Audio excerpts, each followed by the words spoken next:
Hello everyone, welcome to cat pack check. ఈరోజు రాస్తరుంది Chiranjeevi movie ఆహాలో అయితే రిలీజ్ అయ్యింది. ఓవరాల్గా మూవీ చూసాక నా ఎక్స్పీరియన్స్ ఎలా ఉందంటే, మూవీ అయితే అస్సలు బాగాలేదు, నాకు అస్సలు నచ్చలేదు.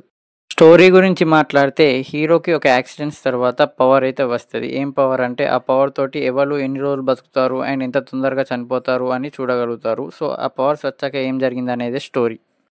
ఈ ఒక్క పాయింట్‌ని పట్టుకొని మూవీ మొత్తం ఔట్ అండ్ ఔట్ కామెడీతో తీసుకెళ్దాం అనుకున్నారు. బట్ మూవీలో ఒక్క సీన్‌లో కూడా నాకు నవ్వు రాలేదు. కామెడీ అయితే అస్సలు వర్క్ కాలేదు మూవీలో. Movie run time 1 hour 51 minutes మాత్రమే. కానీ ఆ 1 అవర్ 51 మినిట్స్ కూడా చాలా బోరింగ్‌గా తీసుకెళ్లారు. అసలు ఎక్కడ చూడబుద్ధి కాలేదు మూవీ. ఇంటర్వెల్ కాడనే ఆపేద్దాం అనుకున్నాను. కానీ రివ్యూ పెట్టాలి కాబట్టి మూవీ మొత్తం కంప్లీట్ చేసి చూసాను. మూవీ టీమ్ ఫస్ట్ ఒక పాయింట్ అయితే అనుకున్నారు. ఆ పాయింట్ చుట్టూ స్టోరీ రాయడంలో అయితే ఫెయిల్ అయ్యారు. ఎందుకంటే ప్రాపర్ స్టోరీ లేదు, ప్రాపర్ యాంటాగనిస్ట్ లేదు అండ్ ప్రాపర్ కాన్ఫ్లిక్ట్ లేదు. ఇవి రెండు లేకపోవడం వల్ల మూవీ అయితే చాలా వరకు బోరింగ్‌గా ఉంది. కనీసం కామెడీ సీన్స్ వర్క్ అయినా బాగానే ఉండు. బట్ 2 అవర్స్ మూవీలో ఒక్క సీన్‌లో కూడా కామెడీ వర్క్ కాలేదు. పర్ఫార్మెన్స్ గురించి మాట్లాడితే మూవీలో యాక్ట్ చేసిన ప్రతి యాక్టర్ పర్ఫార్మెన్స్ బాలేదు. బ్యాక్గ్రౌండ్ మ్యూజిక్ కూడా బాలేదు.